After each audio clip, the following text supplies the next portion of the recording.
을 바꿔봐도 똑같고 유산균까지 챙겨 먹어도 체중계 숫자는 그대로였던, 그런데 이런 분들에게는 한 가지 공통점이 있었습니다. 이 원인은 여러분이 지금까지 다이어트를 하면 아마 한 번도 신경 써보지 않았을 가능성이 높은 부분입니다.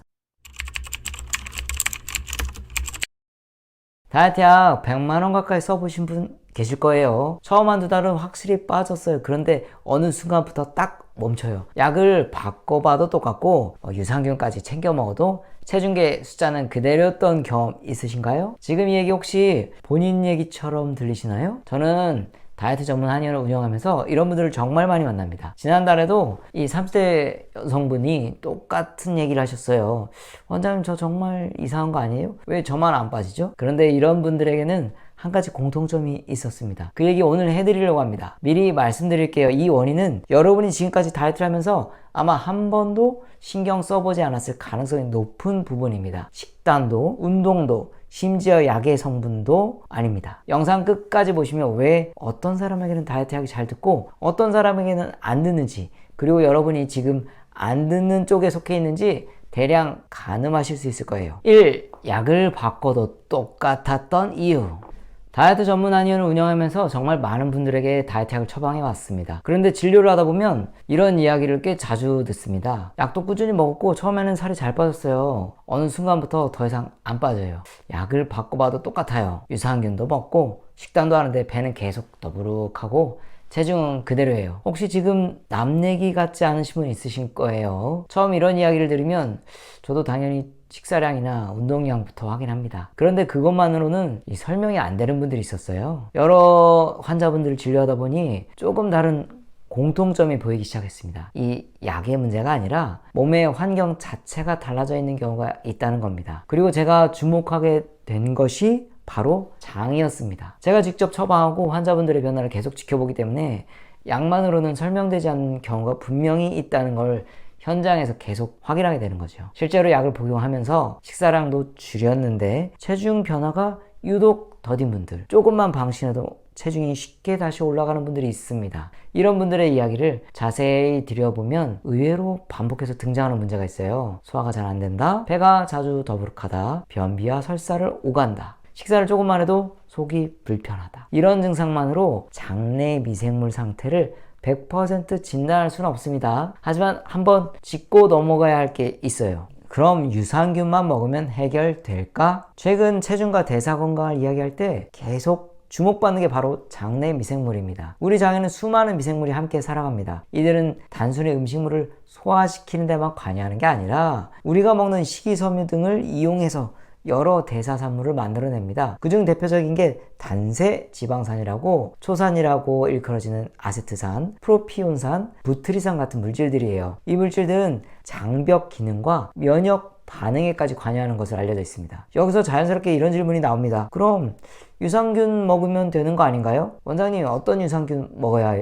해요? 그런데 장 건강 생각할 때 유산균 자체만큼이나 어쩌면 그보다 더 중요한 게 있습니다. 바로 유산균이 살아갈 수 있는 환경과 먹이입니다. 좋은 씨앗을 심었다고 생각해 보세요. 땅이 척박하고 물도 영양분도 없다면 씨앗 하나 더 심는다고 숲이 만들어질까요? 장내 환경도 똑같습니다. 채소, 콩류, 통곡물, 과일처럼 식이섬유가 풍부한 식품은 장내 미생물의 먹이가 됩니다. 반대로 정제된 탄수화물이나 초가공식품 위주의 식단은 그 땅을 계속 척박하게 만드는 것과 같아요. 그래서 저는 환자들에게 단순히 유산균 드세요 라고 말하기보다 지금 장 속 환경이 어떤 상태인지, 그리고 그 환경을 어떻게 바꿀 것인지가 중요합니다 라는 이야기를 더 많이 하게 됩니다. 장내 환경이 좋아져야 장이 튼튼해지고 살이 잘 빠지는 쪽으로 미생물 군집이 자리를 잡습니다. 그리고 여기엔 두 가지 층이 있어요. 하나는 사람이라면 공통적으로 필요한 건강한 식단이 있고, 이 다른 하나는 개인마다 다른 체질적 조건입니다. 이 조건을 구체적으로 살펴야만 장내 환경을 제대로 개선시킬 수 있습니다. 예를 들면 이렇습니다. 노폐물이 쌓여서 습담이 문제인 체질은 이걸 분해하고 배출시키는 방향으로 접근해야 하고, 스트레스나 열이 많아서 장이 예민하게 항진된 체질이 있어요. 열을 식히고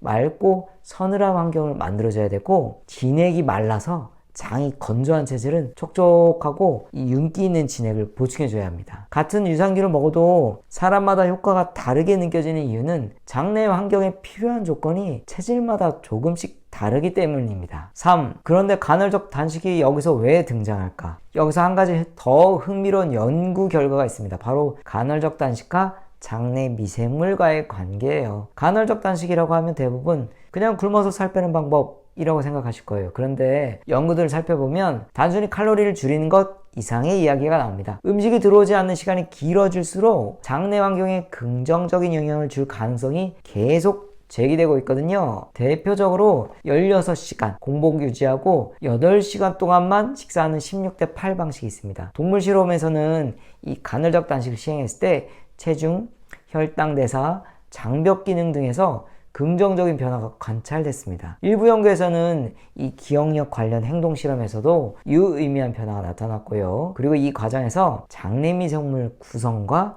대사산물, 특히 단세지방산과 관련된 변화가 함께 관찰됐습니다.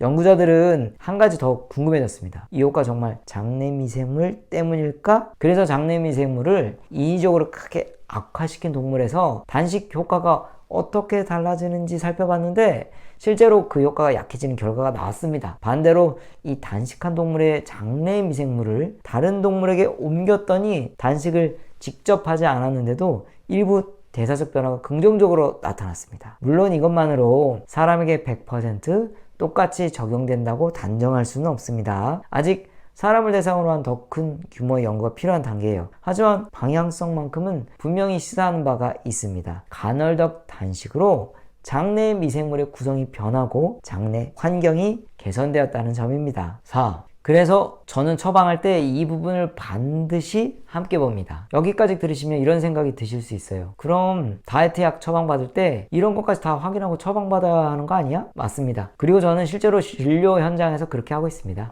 저희 한의원에서는 초진 상담할 때 단순히 키와 몸무게, 목표 체중만 여쭤보지 않습니다. 소화가 잘 되는지, 배변 상태는 어떤지, 식사의 더부룩함이나 가스가 자주 차는지, 평소 식습관 패턴이 어떠신지 함께 확인합니다. 이 정보들이 결국 그 환자분의 환경, 그리고 그 환경이 다이어트 약의 효과에 어떤 영향을 줄 수 있는지를 판단한 중요한 단서가 되기 때문입니다. 정리하면 이렇습니다. 다이어트 약으로 살이 잘 빠지는 효과는 사실 장내 환경이 개선될 때 더 쉽게 따라오는 결과에 가깝습니다. 장내 환경이 좋아지면 에너지 대사가 원활해지면서 지방 분해가 촉진되고 미생물 군집이 건강할수록 자연스러운 식사만으로 포만감을 잘 느끼고 허기를 덜 느끼게 됩니다. 간헐적 단식과 체질에 맞는 한약으로 장내 환경을 먼저 건강하게 가꿔두면 그 다음부터는 다이어트 효과가 훨씬 자연스럽게 따라오는 거죠. 그리고 이건 한 번 처방하고 끝나는 게 아닙니다. 진료를 이어가면서